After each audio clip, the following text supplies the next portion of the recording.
होगी क्यों जी। बिस्मिल्लाहिर्रहमानिर्रहीम, अस्सलाम वालेकुम। मैं समी इब्राहिम और मेरे साथ सदीक जान, और ये आप हमारा यूट्यूब फेसबुक चैनल देख रहे हैं। सुप्रीम कोर्ट में समाअत हुई मिसिंग पर्सन की, और बड़ी लंबी समाअत हुई।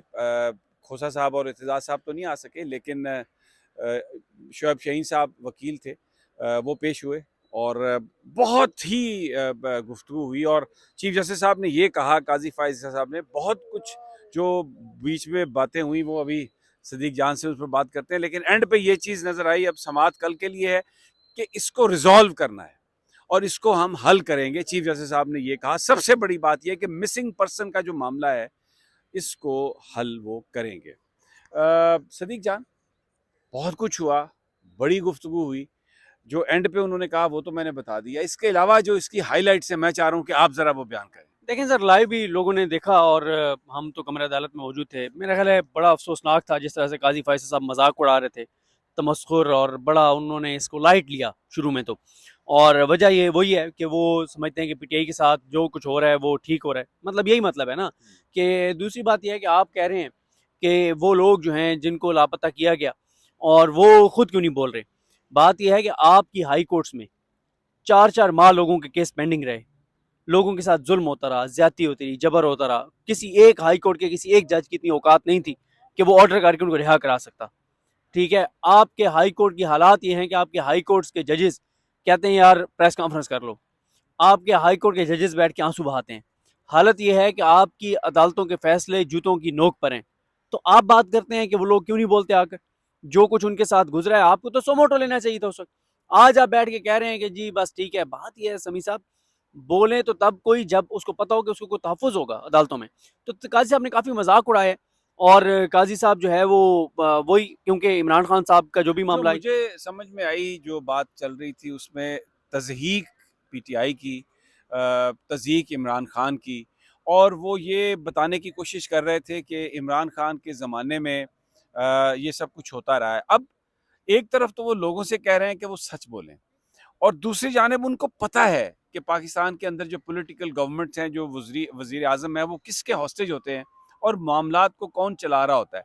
और काजी फायज़ ईसा साहब ये कहते हैं कि जी फैज़ाबाद धरना जो उन्होंने फैसला दिया था, तो उसके नतीजे में उनके खिलाफ रेफरेंस आया और हमने देखा सारा जो कुछ हुआ, लेकिन यहाँ पर वो अचानक मासूम बन जाते हैं।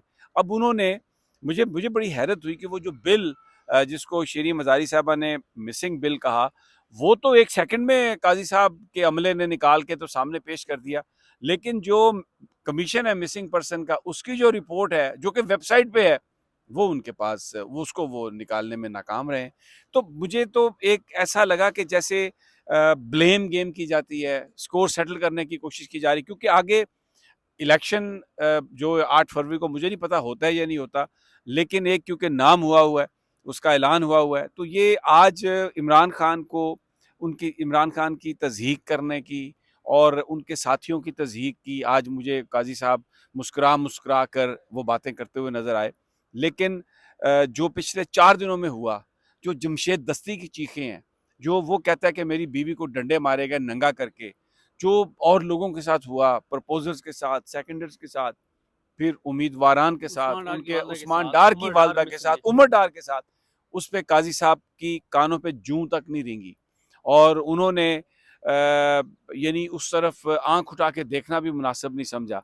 तो मुझे एक मुनाफिकत, एक अंग्रेजी में जिसे हिपोक्रेसी कहते हैं, कहा है उन्होंने कि हम हल करेंगे, मैंने अपने इब्तदाई में भी ये मुझे कहा, बिल्कुल नहीं लगता। लेकिन मुझे ये लगता है कि ये सिर्फ एक प्रोग्राम है पीटीआई की बेइज्जती का, एक प्रोग्राम है इमरान खान की बेइज्जती का, ये जानते हुए भी कि जो कुछ भी हुआ उस वक्त भी, ये जो मिसिंग पर्सन का मामला है इसको कौन हैंडल करता है, काजी साहब को नहीं पता किससे ये सुन के सुनवा के क्या ये करना चाहते हैं। और बड़ी उनको इस पे तकलीफ हुई कि इमरान रियाज का सिर्फ नाम क्यों लिख लिया मिसिंग जर्नलिस्टों में, और क्यों नाम नहीं लिखे। कहा शुएब शाहीन साहब ने कि 2023 के सिर्फ जो लाइव वाक़यात इश्यूज। हैं, लाइव इश्यूज़ का हमने ज़िक्र किया है।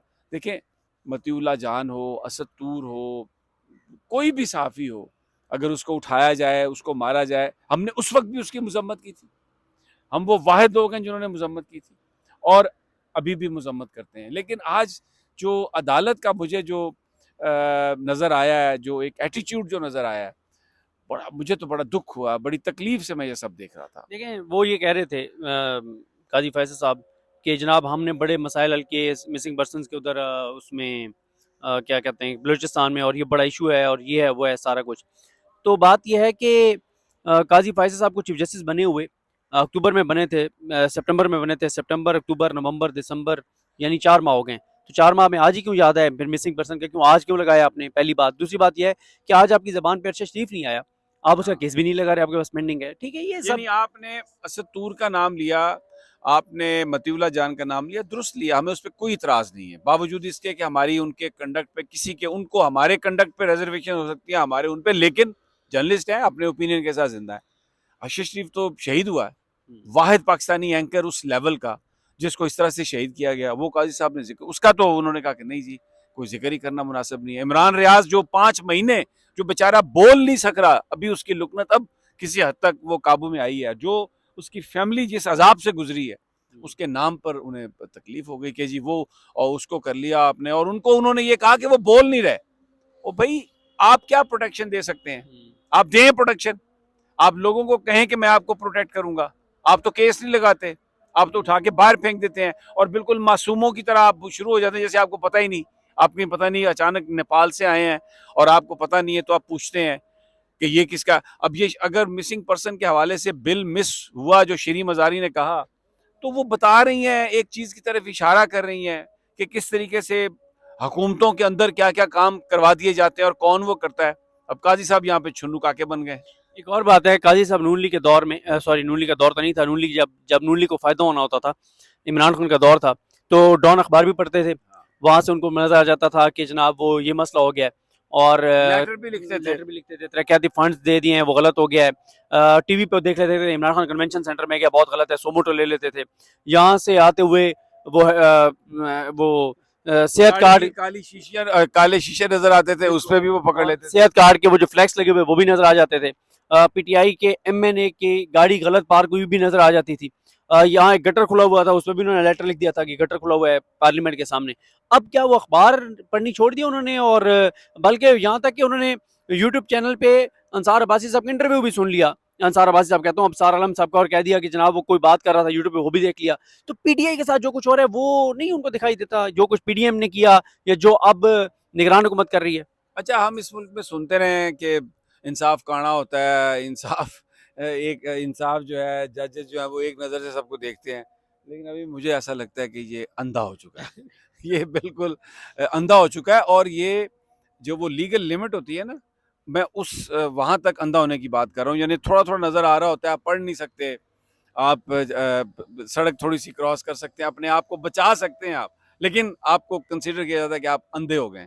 तो पाकिस्तान में भी कोई इस किस्म का अंधा इंसाफ चल रहा है प्यारे भाई इस वक्त, और चीज़ें जो है ना वो मर्जी की आ रही हैं और बड़ी सिलेक्टिव आ रही हैं और इंतहा पसंद है। जिस तरह वज़ीर आज़म बोलते हैं सहाफ़ियों को, कहते हैं ओए चुप कर जा, तुझे मैं बोलने नहीं दूंगा, इसी तरह ये कह रहे हैं, ये सुओ मोटो नहीं ले सकते बलूचिस्तान के वो लोग जो यहाँ पर बैठे हुए हैं अभी, कह रहे हैं शोएब शाहीन से कि आपने पटिशन डाल देते आप, तो आप क्यों नहीं नोटिस ले सकते? आपके पास इख्तियार नहीं है, अदालत ने आप अल्लाह को जवाब दे नहीं है, आप तो, आपके पास तो इक़्तिदार है, आपने आपके पास तो हलफ उठाए इख्तियार हुए है आइन पर। अमल दरामद का, उसके तहफ़्फ़ुज़ का, और साथ ही इंसानी बुनियादी हकूक़ की फराहमी का। फराहमी का। तो अब आप मुझे बताएं, आप तो वो, आपने तो नहीं नोटिस लिया, और फिर कहते क्या है कि आप अपना काम खुद करें। अभी जो इनका काम है वो वकील करे। भाई आप सुओ मोटो लें, यहाँ पर लोग आए हुए हैं, रो रहे हैं, जो हुआ उनके साथ वो आप देखें नहीं। अच्छा, फिर उन्होंने, अब जैसे अब चीफ देखें, कोई बंदा भी उन लोगों के लिए बात नहीं कर रहा जो सिक्योरिटी फोर्सेस पर हमले करते हैं, जो कातिल है, कोई उनकी बात नहीं कर रहा। लेकिन अगर आपने एक बंदा उठा लिया है, तो आप सालों से वो मिसिंग किया हुआ उसको, भाई उसके खिलाफ जो एविडेंस है वो लाएं, उसको केस चलाएं, उसको सजा दें, और इस मसले के हल के लिए आप एक कमीशन बना लें और उसमें बैठकर स्टेक होल्डर्स को बुला के एक रेड लाइन खींच दें और उसके मुताबिक काम करें। सहाफ़ियों को भी पता हो क्या रिपोर्ट करना है, क्या रिपोर्ट नहीं करना, और किसी के साथ इनजस्टिस ना हो। और अगर कोई किसी के साथ इनजस्टिस हो रहा है तो उसके लिए एक स्पेशल कोर्ट बना दें, एक स्पेशल फोरम बना दें। ये बात वो करने के लिए तैयार नहीं है, लेकिन आज बहरहाल उन्होंने स्कोर बड़े सेटल किए हैं।